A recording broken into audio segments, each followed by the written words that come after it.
दोस्तों हम कहीं पर जब भी अपने कंप्यूटर, लैपटॉप या मोबाइल के प्रोसेसर को कंपेयर करते हैं तो सबसे पहले हम देखते हैं कि प्रोसेसर की क्लॉक स्पीड कितनी है या वो कितने मेगाहर्ट्ज पर काम करता है या कितने गीगाहर्ट्ज पर काम करता है और उसी नंबर को देखकर हम कंपैरिजन कर लेते हैं।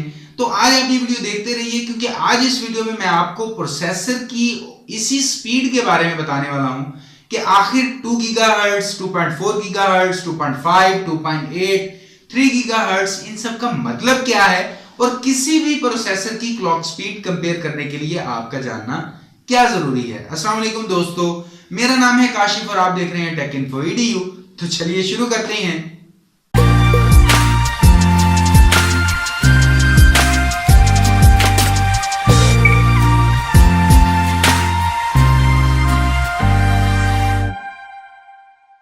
अब दोस्तों जो भी आपका प्रोसेसर है, चाहे वो सीपीयू हो, जीपीयू हो या मुकम्मल चिपसेट हो या कोई ऐसा सर्किट जो कैलकुलेशन में काम आए, या अगर मैं आपसे बात करूं इंटीग्रेटेड सर्किट्स की, तो ये सभी एक सीक्वेंस में काम करती हैं क्योंकि यहां पर इनके अंदर एक ऐसी क्लॉक लगी होती है जो एक मखसूस स्पीड से उन सभी सर्किट्स को ऑन या ऑफ करती रहती है।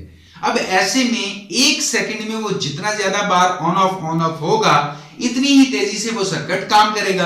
अब मिसाल के तौर पर आपके पास कोई सर्किट है और आपने उसमें बहुत सारे स्विच लगाए हुए हैं और वो सारे स्विच रैंडमली स्पीड के साथ ऑन ऑफ हो रही हैं।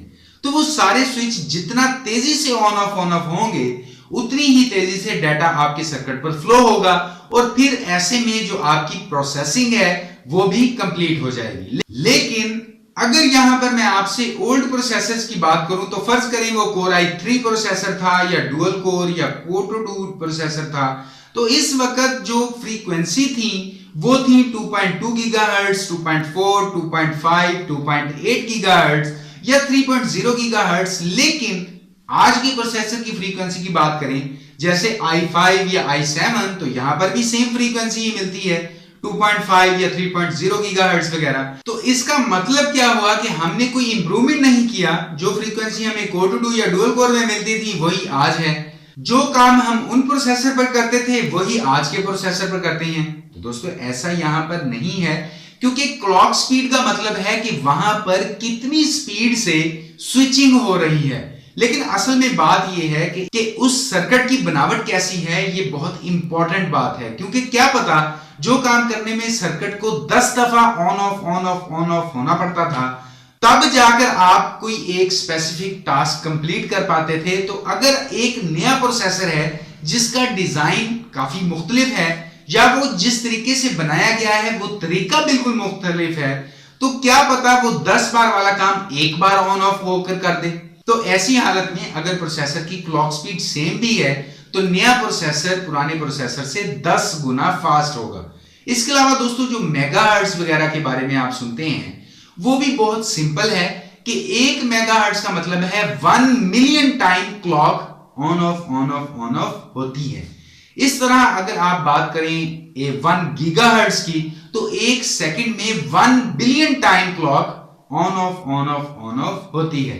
तो दोस्तों ऐसे में बहुत से काम ऐसे होते हैं जिनमें फर्ज करें 10 बार स्विचिंग की जरूरत होती है या किसी काम में 50 बार स्विचिंग की जरूरत होती है। तो ऐसा काम कंप्लीट करने के लिए सर्किट को 50 बार ऑन ऑफ होना पड़ेगा और फिर वो स्पेसिफिक टास्क कंप्लीट होगा।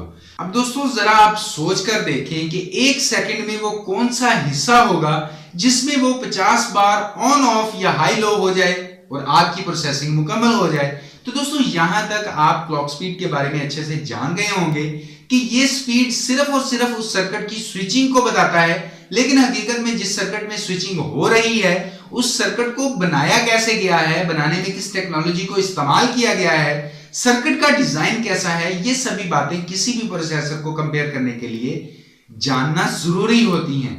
अब सिर्फ क्लॉक स्पीड देखकर किसी भी प्रोसेसर को कंपेयर नहीं कर सकते आप। अब मिसाल के तौर पर जो क्वालकॉम का स्नैपड्रैगन 625 प्रोसेसर है वो 2 गीगाहर्ट्ज पर काम करता है और जो स्नैपड्रैगन 650 है वो 1.8 गीगाहर्ट्ज पर काम करता है। तो अब ऐसा नहीं है कि 625 अच्छा है 650 से, क्योंकि यहां पर 650 की क्लॉक स्पीड बेशक कम है लेकिन परफॉर्मेंस बहुत ही अच्छी है अगर आप उसे कंपेयर करते हैं 625 की परफॉर्मेंस से। तो दोस्तों उम्मीद करता हूं कि आप क्लॉक स्पीड के बारे में अच्छे से जान गए होंगे और क्लॉक स्पीड की ये वीडियो आपको पसंद आई होगी। वीडियो देखने के लिए आपका बहुत बहुत शुक्रिया। और अगर आपका कोई भी सवाल हो या राय हो तो वीडियो के नीचे कमेंट जरूर कीजिएगा। और अगर अभी तक आपने टेक इन्फो एडुयो को सब्सक्राइब नहीं किया तो टेक इन्फो एडुयो को सब्सक्राइब करने के साथ साथ वीडियो को लाइक भी कर दीजिए, शेयर भी कर दीजिए, क्योंकि मैं आपके लिए रोजाना यहाँ पर इसी तरह की टेक वीडियोस लेकर आता रहता हूं। तो अभी के लिए इस वीडियो में इतना ही। नेक्स्ट वीडियो में इंशाल्लाह मुलाकात होगी। अपना ख्याल रखिएगा। अल्लाह हाफिज।